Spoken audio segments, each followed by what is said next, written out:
सिंध तरक्की पसंद पार्टी ज़िले ठटे जगवाणन पारां 6 जून ते बहरिया टाउन इंतजाम खिलाफ लगंदड़ धरणे खे कामयाब बणाइण लाइ तालके साकरे जे मुख़्तलिफ़ इलाक़नि जा दौरा करे माण्हुनि खे शिरकत जी अपील कई वई। इन मौक़े ते एसटीपी ज़िले ठटे जे सदर जलाल शाह, नाथू बरोई, राजू कुरैशी, बशीर जोखियो ऐं ॿियनि धाबे जी प्रेस क्लब में साफ़ियुनि सां ॻाल्हाए चयो त बहरिया सिंध जे माण्हुनि सां फ़लस्तीन जहिड़ो ज़ुल्म करे रहियो आहे। हर रोज़ मली जे मकान ॻोठाणनि ते चढ़ायूं करे ॻोठाणनि ते वशाण तशदुद करे उनखे हिसाए कूड़ा केस दाख़िल करे उन लाइ धरती तंग कई वई आहे, जंहिं ख़िलाफ़ लखे धरती धणी 6 जून ते बहरिया ख़िलाफ़ तारीख़ी धरणो हणंदा। ही जेको बहरिया टाउन जो जेको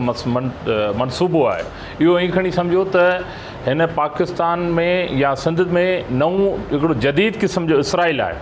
असां जीअं हींअर फ़लस्तीन मज़लूमनि सां गॾु आहियूं तीअं ई हिन जेको सो हींअर हीउ जेको बहरिया टाउन जो मनसूबो आहे इहो बि असीं सम्झूं था त जदीद क़िस्म जो इसराइल आहे। असां इन जे ख़िलाफ़ जदोजहद जे अमल में आहियूं ऐं असां सम्झूं था त इन जे लाइ हर मकतब फ़िक्र जे माण्हू खे 6 जून ते असां अॼु उन जो ख़्वाह कहिड़ी बि पार्टी सां ताल्लुक़ हुजे, उहो सिंध खे जेको पंहिंजी माउ सम्झे थो, असां